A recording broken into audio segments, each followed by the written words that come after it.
Well, greetings, all of my friends out there, those who call me teacher, my patriot friends, my Christian brethren.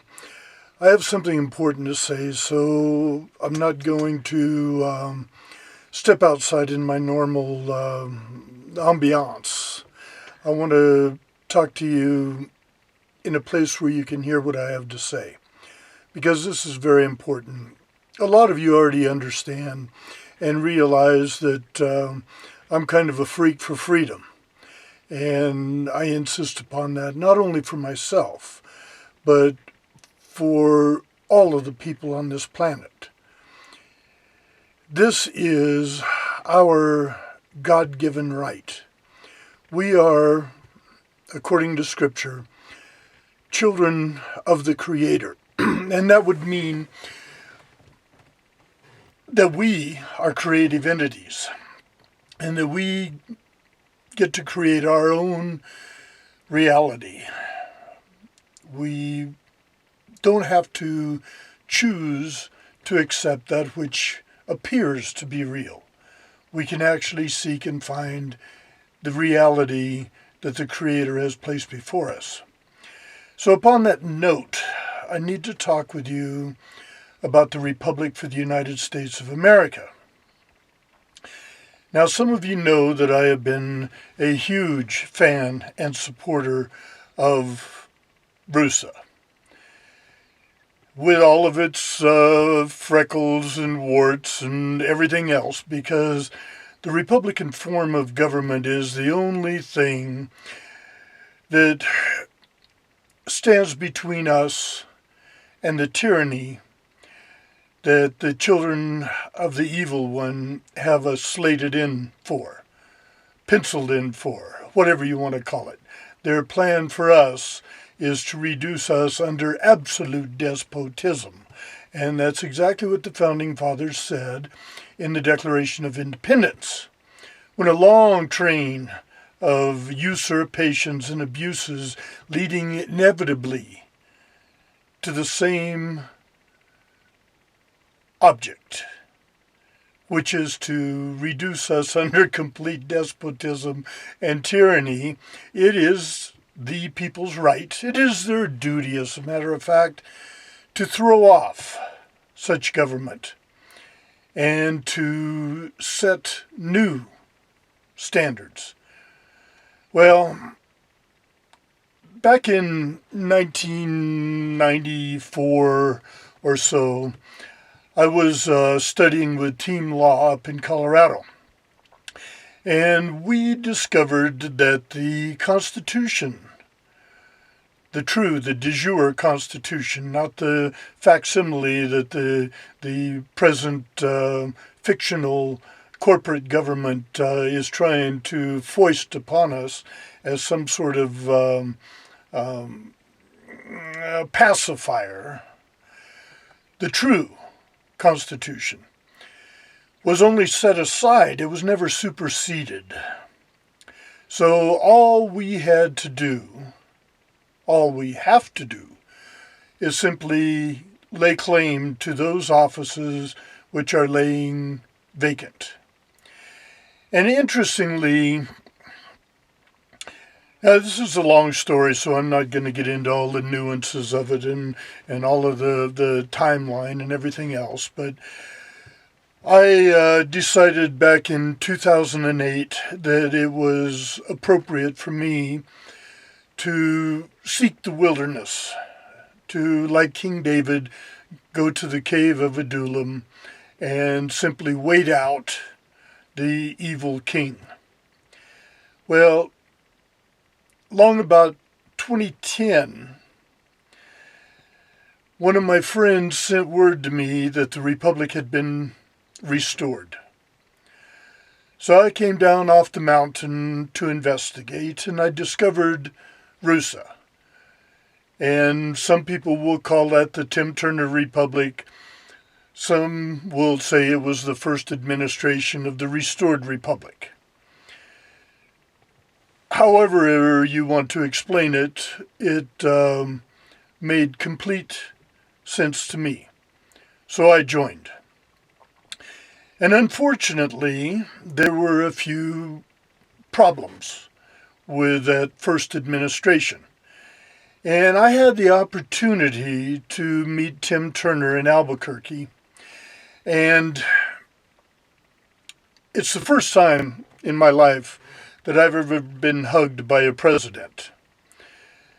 And Tim Turner struck me immediately as a very spiritual man. Now, I realize that there are things that he did prior to the formation of the Restore the Republic, Restore America movement that morphed into RuSA and the Declaration of Sovereign Intent. Now, that aside, now that is why he's in prison now, is he was endeavoring to show people how to use the bankers' laws in their favor.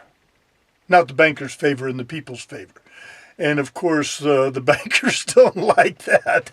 So they just gaffled him up and threw him in jail. But nonetheless, in this meeting that I had with Tim Turner in Albuquerque, I ended up, strangely enough, in the men's room with Tim Turner.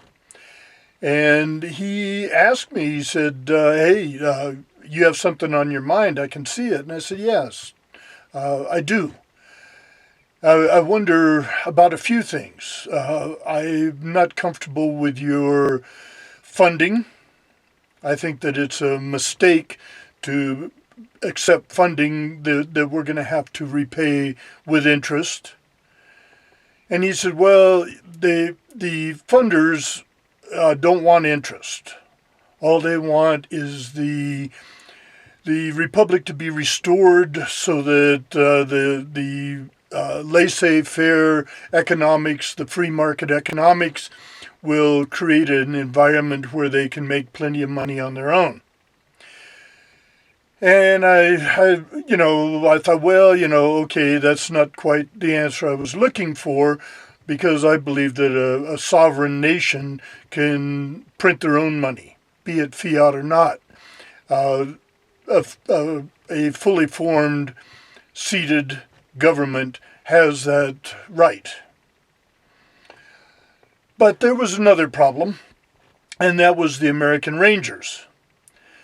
Now, at this time, I had already learned that the county sheriff was the last chance for a peaceful, nonviolent, transmorphing transition, whatever you want to call it, from the de facto back to the de jure government.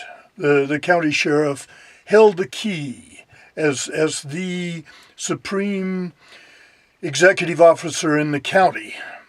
And I ran for sheriff in 1996, and 33 Masonic days after registering for sheriff, I was thrown in jail for contempt of court. Now, I didn't know what contempt of court meant back then, but that's another story that I've explained in another video. And I don't need to get into that now. But I knew that the county sheriff was the key. Now I understand that with the advent of Richard Mack's case, Prince versus U.S., that there is a Supreme Court decision that reinforces my belief that the county sheriff is indeed the key to freedom in America. But since then, Stuart Rhodes and the Oath Keepers have come on board, and I see now a symbiosis of the Oath Keepers and various veterans that want to support the local county sheriff to form the posse that then becomes the state militia when the governor needs help, and the United States Armed Forces when called by the national president. So the American Rangers, I felt, was a wrong turn taken. But there was another thing that bothered me about the Tim Turner Republic, or what I've grown to call the first administration, and that is the top-down approach. Now, when I asked Tim Turner about that, he told me, "Steve, I understand." He said, "And I agree with you.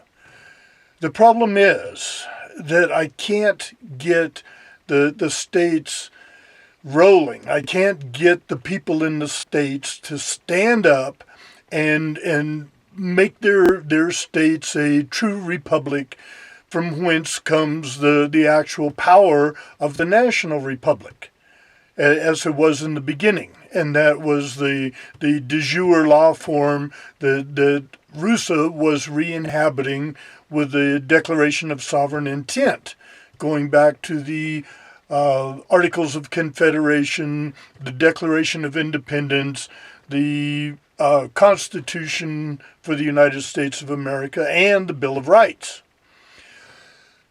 But although I understood his conundrum, I didn't agree.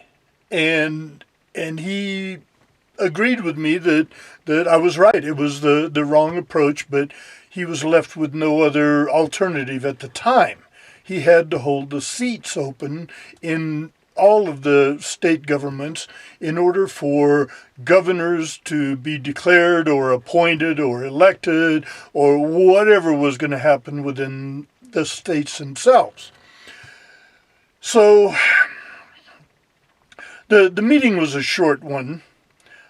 Tim Pledger, the security goofball, was standing at the door, and other people were trying to get into the men's room, so we had to truncate our conversation.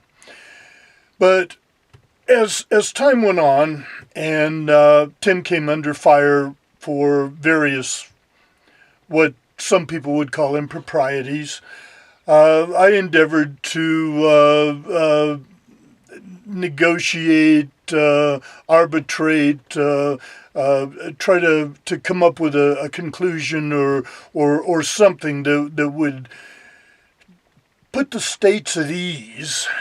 And it turned out to be to no avail.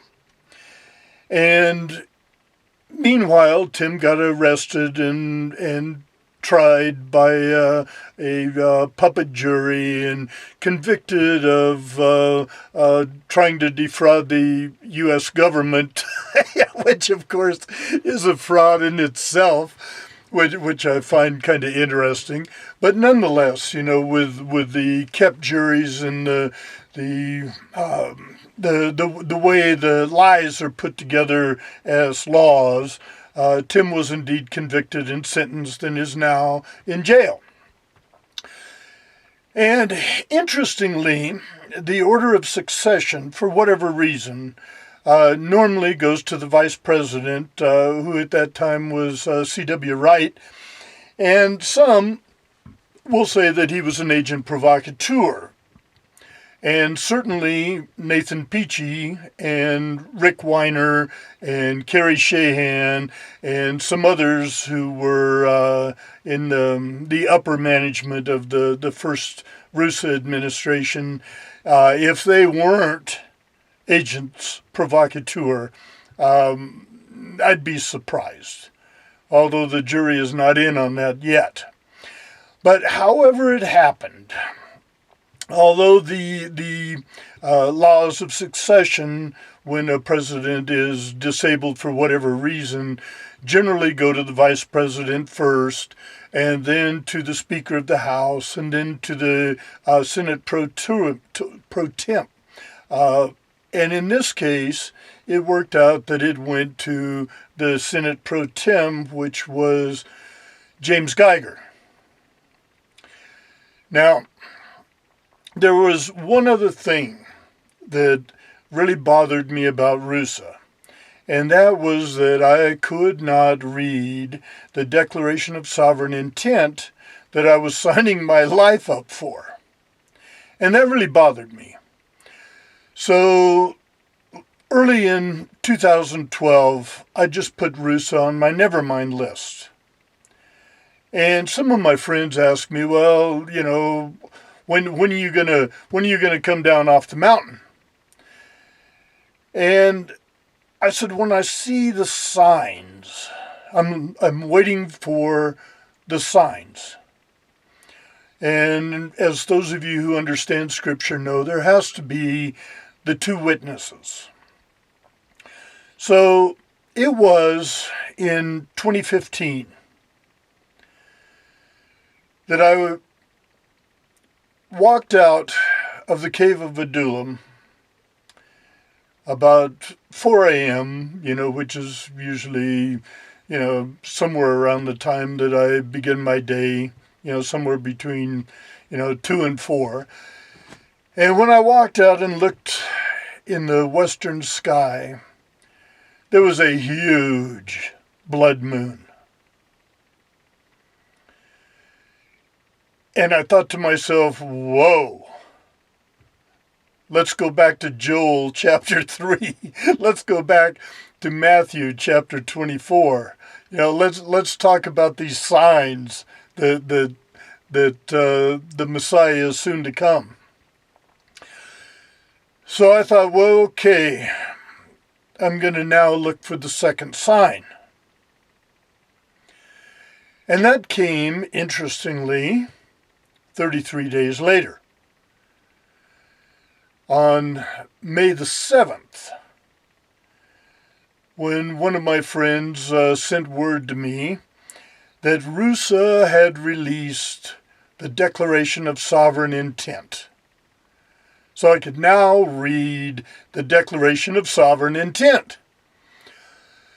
So I came down off the mountain and read it. And I decided I was going to stay. I decided I was going to return to civilization and follow Yah wherever he led me.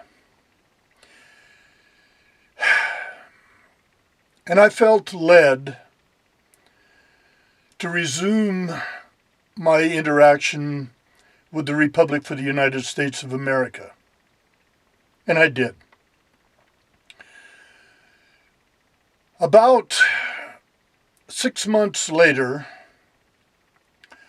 I was appointed by the acting interim temporary president of RuSA, James Geiger, as the governor, interim, temporary, of New Mexico. And I set about my duties. Now, unfortunately, it turns out that one of my duties was to protect the people of the state of New Mexico from all enemies, foreign and domestic.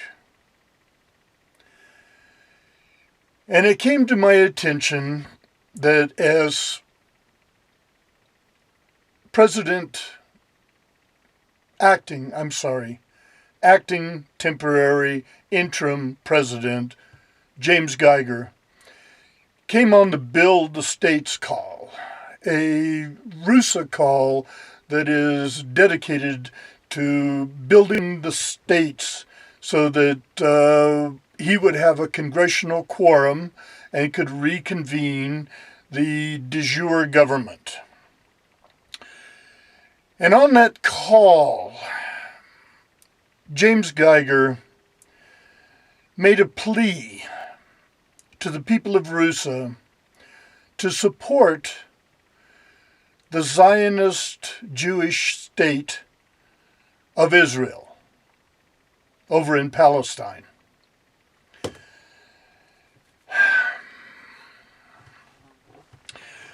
Now, I took umbrance to that on the call because that state is not the same state that is spoken of in Genesis chapter 12:3, that their statement of support was conflated with.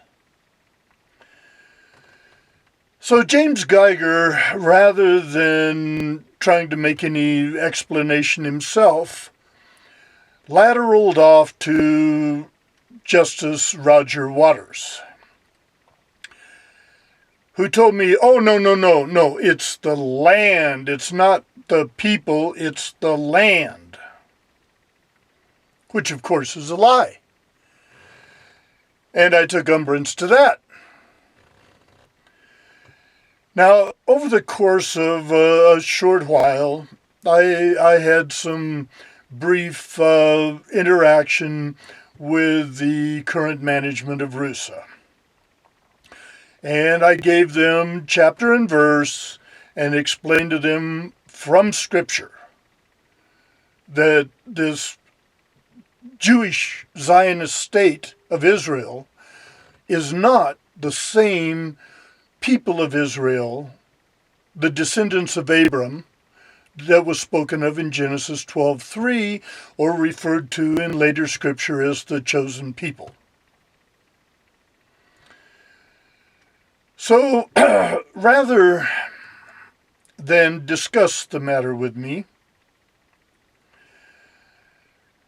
I heard through the grapevine, rumor-wise, that James Geiger had dismissed me as governor. And I thought, well, okay, that was all right, because I'm not certain that James Geiger, as the acting president, with only 7 states, has a congressional quorum to do business, to do anything. I'm relatively certain from studying 1Stat50, which was the codification of the Northwest Ordinance that was about the 2 to 5 states north of the Ohio River. And this legislation was obsolete with the entry of Michigan, which was the last of those 5 states. I'm certain that James Geiger, as the president, does not have the authority to appoint a governor. That goes to the Congress. But then he doesn't have an acting Congress. He doesn't have a Congress, period, because he only has 7 states that have any framework of any sort of Republican form of government. So I started thinking about all these things, and it occurred to me that RuSA had been infiltrated. There was one other little piece of evidence that really made me suspicious. And that was a statement made by the interim acting temporary Vice President Dan Owens in a call of the Michigan Assembly, wherein he explained to them that there was a secret compact with the de facto that was made and guaranteed safe harbor for RuSA as long as they maintained their law form, their stated law form, which theoretically, hypothetically, in theory, hypothetically speaking, of course, was the Declaration of Sovereign Intent. But see, I read the document. I read the Declaration of Sovereign Intent. And that document provides all kinds of power to the people. And I realized that there was something pretty fishy going on here. So I made that known to a handful of people in RuSA upper management. And they chose to write me off as a source of discord, rather than even trying to answer my question, rather than even trying to engage a discussion or a scholarly investigation of what I was saying. See, because I read the Northwest Ordinance, and I read 1 Stat 50, and I read the Declaration of Sovereign Intent, and nothing fits. So I have decided, rather than to denigrate anyone's integrity, rather than make any public accusations. Now, I have made those accusations known to those 5 people. And I told them that it would go no farther than them if they didn't take it any further. Well, they did. They have endeavored to impugn my integrity, to call me a liar, and to call me a sower of discord. So, rather than to get into all of the mudslinging that they seem to want to do, I am simply pursuing my first plan, which is to build the Republic states. Now, you can find that effort at republicstates.org. You can also see what I'm doing with the Republic of New Mexico at republicofnewmexico.net. You can also see what I'm doing with the symbiosis of the county sheriff, who is the chief executive officer in every county in America, and has the ability, with the support of the people, to immediately turn his county prosperous, safe, and free. And I'm working with the Oath Keepers, one of which I am. When I raised my hand and swore an oath, I have not been relieved of that oath.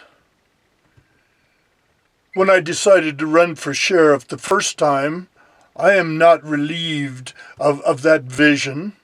I still see that. I still know that it is the only real chance that America has to have a bloodless revolution back to our original republic, and then forward wherever we choose to go.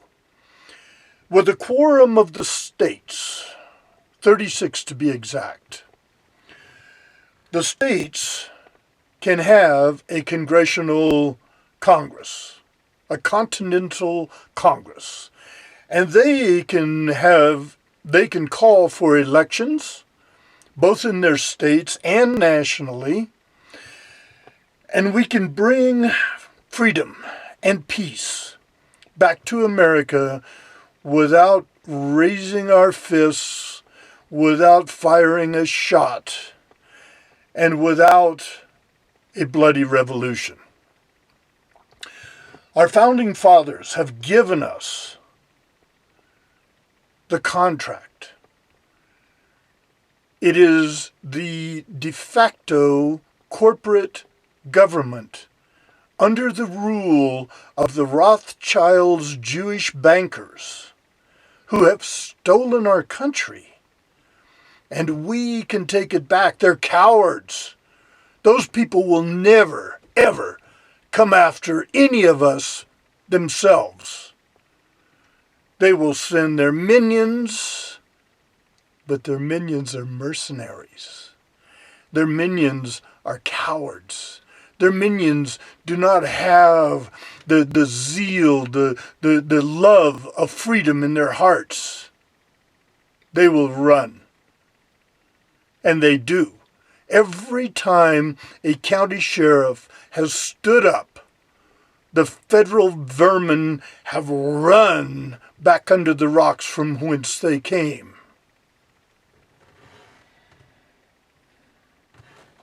So think about that. We, the people, hold the key, and that is our county sheriffs. Those of you like me who have sworn an oath to protect and defend the Constitution of the United States of America against all enemies, foreign and domestic, need to take a stand with our county sheriff. And we need to arm ourselves. That's why we have a Second Amendment. It's not about duck hunting.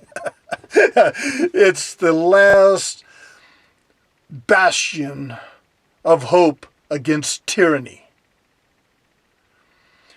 So, those of you who are looking at RuSA,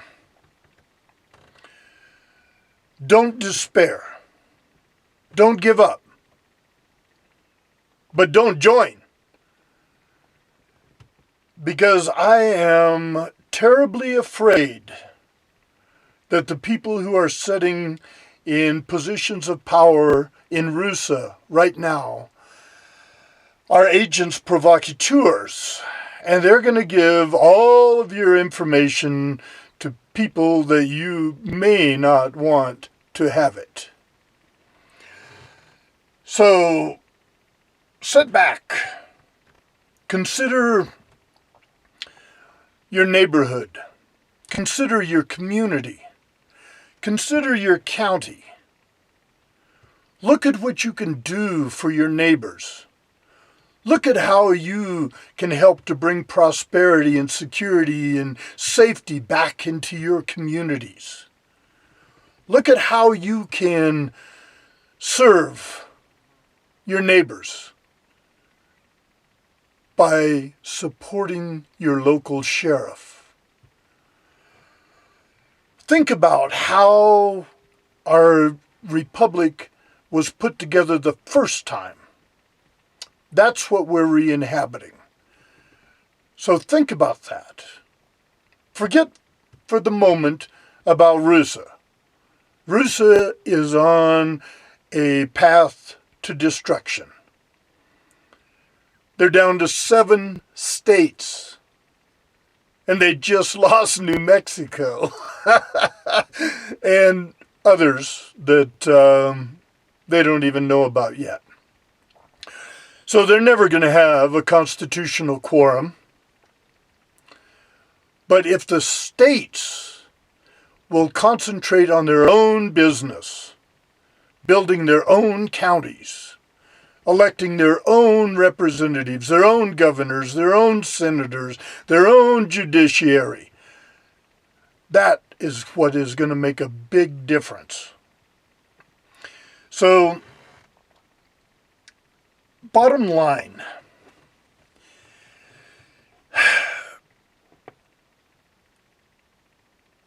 I want to say to you that there is hope. There is a great hope. And it's been proven in every county where a county sheriff has stood up and said no to the tyranny of federal occupation and regulation and the destruction of local economies. Everywhere that the sheriffs have stood up, they have won.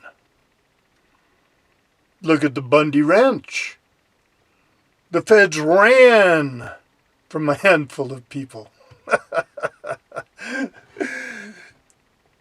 In New Mexico, the feds have consistently run from a small number of armed people. They've run from me. Which was, of course, wise on their part. But nonetheless, we have the key. The key is your own communities. Pay attention to that. That's where you need to get together with your neighbors. Figure out how you can help each other. Figure out how you can develop a local economy. Figure out how you can barter and trade and help your neighbors to build and to back your sheriff up when the feds come in to steal one of your neighbor's property, or to foreclose on a fraudulent loan of debt money that they have made to, well, you people already know all of this. And if you don't, it's pretty easy to find out now. So think about your relationship first to your Creator. Think about what He wants you to do, how He wants you to provide safeguards for your children's freedom and for their children's freedom, so that the knowledge of man's relationship with the Creator, with Yahweh, through Yeshua, the Messiah, holds us in eternal arms of protection. Think about that. Think about how your children will speak of you after this peaceful revolution is successful. Think about how they might speak and think of you if you fail to act now. You people, all of you, I love you. Well, except for you Luciferians. I'm not real fond of you. No, I call you my enemy. And you know it. And I know it. And you run from my presence. But the rest of you are always welcome in my heart and in my life.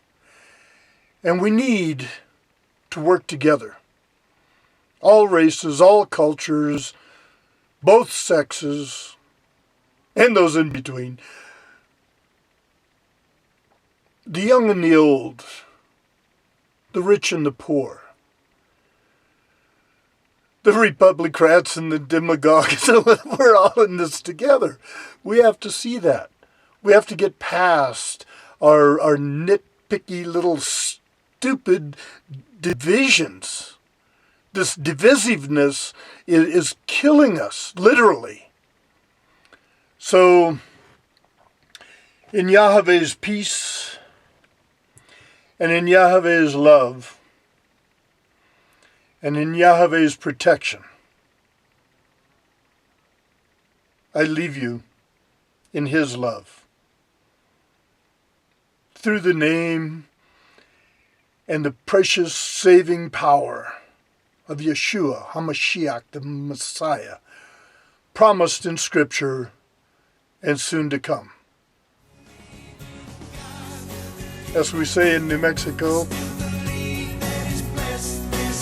vaya con Dios.